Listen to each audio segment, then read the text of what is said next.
అయితే ఏపీలో భిన్న వాతావరణ పరిస్థితి కనిపిస్తుంది. ఉదయం చూస్తే ఎండ, సాయంత్రం చూస్తే వర్షాలు కనిపిస్తున్నాయి. అయితే ఏపీలో చురుకుగా ఋతుపవనాలు కూడా విస్తరిస్తున్నాయి. అయితే ఈ ఋతుపవనాల ఎఫెక్ట్తో ఏపీలో ఇంకా ఎన్ని రోజులు వర్షాలు పడతాయి, వాతావరణ తాజా పరిస్థితి అనేది ఇప్పుడు తెలుసుకునే ప్రయత్నం చేద్దాం రండి. నైరుతి ఋతుపవనాలు రాష్ట్రమంతటా వ్యాపించాయి. ఈ రోజుతో అనగా జూన్ 15వ తేదీ నాటికి ఆంధ్రప్రదేశ్లో అన్ని భాగాలను విస్తరించడం జరిగింది. ఈరోజు నైరుతి ఋతుపవనాల ఉత్తరావధి రేఖ హర్నాయ్, షోలాపూర్, హైదరాబాద్, భద్రాచలం, కోరాపుట్, ఫుల్బనీ, రాంచీ, జమ్మూ మరియు ముజఫర్పూర్ మీదుగా ఈశాన్య రాష్ట్రాలను, తూర్పు రాష్ట్రాల్లోని కొన్ని ప్రాంతాలను విస్తరించడం జరిగింది.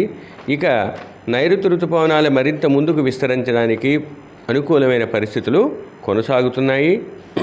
ఈరోజు దిగువ ట్రోపావరణంలో ఒక ఉపరితల ద్రోణి బీహార్ నుంచి దక్షిణ ఛత్తీస్గఢ్ వరకు విస్తరించి ఉన్నది.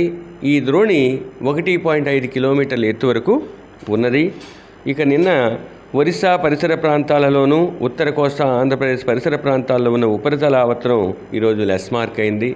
ప్రస్తుతానికి ఋతుపవన పరిస్థితుల వల్ల రాష్ట్రంలో చెదురుముదురుగా వర్షాలు రాబోయే వారం రోజులు కొనసాగే అవకాశం ఉంది. ముఖ్యంగా ఉత్తర కోస్తాలో ఈ 3 రోజులు 1-2 ప్రాంతాలలో, తదుపరి 4 రోజులు కొన్ని ప్రాంతాల్లో తేలికపాటి నుంచి మోస్తరు వర్షాలు, దక్షిణ కోస్తాలో రాబోయే 5 రోజులు 6 రోజులు తేలికపాటి వర్షాలు 1-2 చోట్ల, 7వ రోజున కొన్ని ప్రాంతాల్లో పడే అవకాశం ఉంది.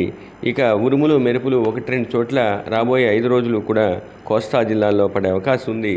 బలమైన ఋతుపవన గాలులు 30 నుంచి 40 కిలోమీటర్ల వేగంతో కోస్తా జిల్లాల్లో రాబోయే 5 రోజులు కూడా ఉండే అవకాశం ఉంది. వీటితో పాటుగా కొంచెం తేమ ఎక్కువగా ఉండటం వలన అసౌకర్యమైన వాతావరణం కూడా కోస్తా జిల్లాలలో, ముఖ్యంగా ఉత్తర కోస్తాలో ఏలూరు, అల్లూరు సీతారామరాజు మినహా మరియు దక్షిణ కోస్తాలో ఎన్టీఆర్, కృష్ణా, గుంటూరు జిల్లాల్లో ఇటువంటి వాతావరణం ఉండే అవకాశం ఉంది. రాబోయే కొన్ని రోజులు కూడా ఈ విధంగా చెదురుముదురుగా వాతావరణం ఉండే అవకాశం ఉంది. ఇక రాష్ట్రంలో గరిష్టంగా తునిలో గడిచిన 24 గంటల్లో 40.6 డిగ్రీల గరిష్ట ఉష్ణోగ్రత నమోదైంది.